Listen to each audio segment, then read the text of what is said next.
Look, there are reports that Elon Musk and the DOGE team is now weighing up whether American taxpayers should get refund checks following the massive cuts in federal spending. There are calls for a $5,000 DOGE dividend payment to taxpayers due to the recent savings that has been delivered by DOGE. Elon Musk says that he's going to check with the president about this. But Brent, can America really afford to be doing this at the moment? Probably not. You know, when you're the bank, I guess you can print money and do whatever you want with it. But I would say that most Americans would actually rather see this go towards getting our deficit down, because one of the biggest challenges, and I think you experienced this on Australia too, is just the cost of borrowing. And the ability to purchase a house or a car is so much more expensive now than it was before COVID. And a good bit of that is driven by how much higher the interest rates are. And that is a factor of how much government spending there is. And so that's really the message that the Trump administration and Elon Musk need to be talking about, is they need to set a realistic goal of, we want everything you purchase, including your house, to cost less when you do it. And that is why we're doing this. And then maybe once we pay off our $30 trillion deficit, we'll start sending checks back to folks. Let's look at the polls. Donald Trump has recorded at least a 50% approval rating in the last 3 surveys. Just this week's Economist YouGov poll reveals that 50% of Americans approve of Trump's handling of the presidency. And this comes after a CBS poll found that 70% of Americans believe that Trump is delivering on his promises, which is, of course, painful for outlets like MSNBC that have to cover this. They've gone with the headline, Trump's policies are hurting Americans, but he's winning the PR battle. Look, it's been a month since Donald Trump has been in office. What's your sense of what's going on the ground, how people are feeling about this administration? Really just a month. I mean, that's kind of hard to imagine. It feels like he's been president for at least a year at this point for all he's gotten done. I mean, I would say that in this 1 month, he's accomplished more than Biden's handlers accomplished in 4 years. And there's a really interesting factor that we look at in polling, and that is not just approval of the job the individual's doing. It's also looking at how favorable or unfavorable is that person. And I would say historically, those numbers are nearly identical. So if 42% of people are favorable of a candidate, they're usually about 42% approving of the job. One thing that we've noticed in our polling is there's actually about a 4-point delta in net difference between favorability, unfavorability, and then job approval and disapproval. And that's something that in 15 years of doing polling here in the United States that I've not really experienced. And I think it speaks to the fact that there's a group of individuals who don't necessarily like Donald Trump, but they're definitely willing to put up with a dislike of him as a person in order to get the benefit of what he is doing as the leader of this country. There's also a group of individuals that we tracked from our exit poll that we did on election day, and that was people who had not voted in the 2020 election, or they voted for Biden or somebody else, but not Trump. And then those voters who fit in that category, but voted for Trump this time. And in talking about these spending cuts, what's fascinating is that subset of voters, even though it's not very big, they are 61% supportive of these reductions in federal workforce, in cutting federal agencies, in reducing government spending. And I think it tells you a lot about where the Republican Party is headed, that the types of people that are turned off by these cuts and by what Trump is doing are the exact people that are turning themselves into a minority on the left side of the aisle in the U.S. This analysis from CNN I found really interesting, explaining that Trump and the GOP have actually reshaped America's voter base.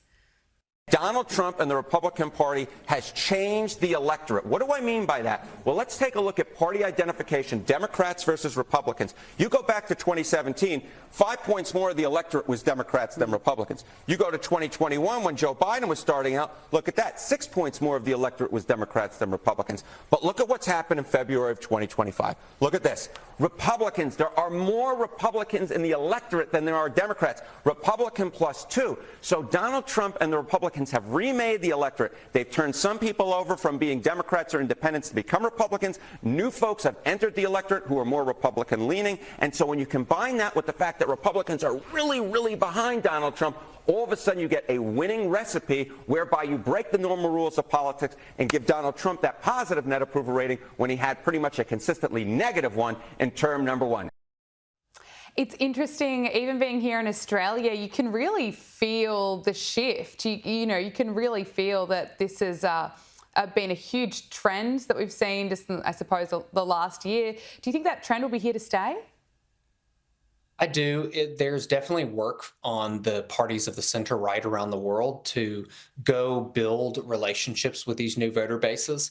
If I told you that the Republicans were going to be the party of the working class, the party of minority voters, and the party of young voters, if I just made that statement 30 years ago, I would have gotten laughed off a stage and cut off a television show. But that is who is becoming the Republican Party. And the Democratic Party and parties on the left globally, because we do work all over the world, including Australia, are becoming more and more marginalized by only the party of coastal elites and of the highly educated.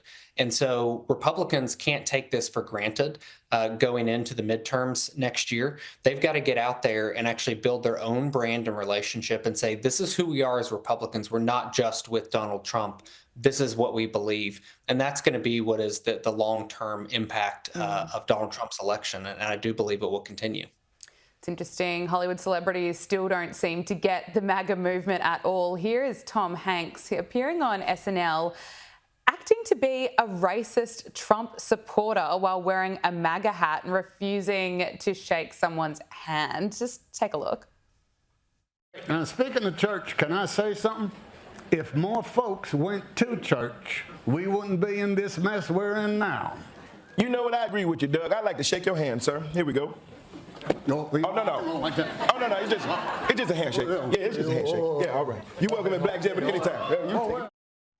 Terrible acting, a terrible joke. When is Hollywood, the actors in Hollywood, those on the left and the far left, going to come up with some new material? What I think is even more interesting than that is the fact that it's actually cool to be conservative now. I'm 40 years old, and when I got into politics in high school, I was the dork because the Democrats were the cool kids.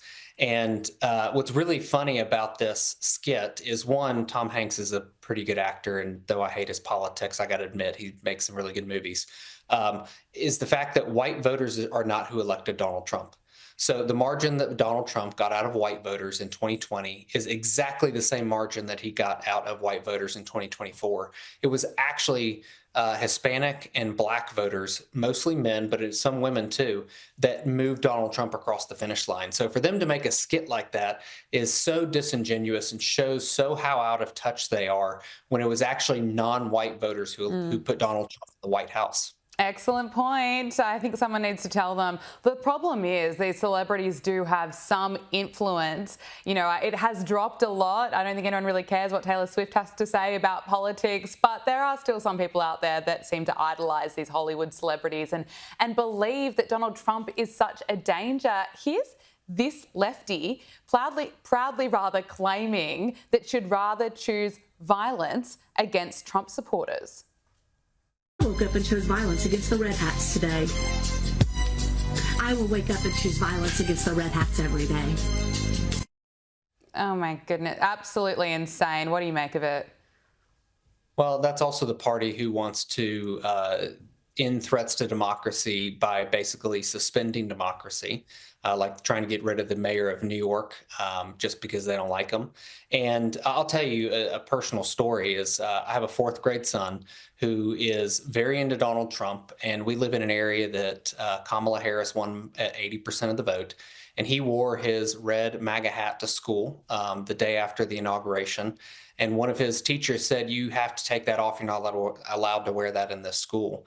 And the librarian actually came to his aid and told this other teacher, "You're not allowed to tell kids what they can and can't wear in gray. You're allowed to wear that as much as you want." And to me, that one small moment shows that they're even in deep blue insanity areas like where I live, that there are folks who are starting to open up to see that the left is totally unhinged and they're complete hypocrites in what they say, like what this woman just did here in the clip. Absolutely. Look, finally, I want to talk to you about Barron Trump because the president of New York University's college Republicans was forced to resign for calling Barron Trump an oddity on campus. Kaya Walker told Vanity Fair that the 18-year-old just goes to class and he goes home. I think, look, it seems like a fair outcome that she was forced to resign. I'll take the contrarian view here. And I think as Republicans, we need to lean further into free speech. And that means when we don't agree with people, that we can still say you have the right to say that as long as it's not violence like that crazy liberal in the clip that you showed beforehand. But is that the right thing to say about the president's son? No. Was it a smart thing to say? No, it was completely stupid. But she should have the right to say that, and we shouldn't be canceling people out because they make dumb statements. Fair enough. Brent Buchanan, thank you so much for joining us on Power Hour. Really appreciate you making the time. Thank you.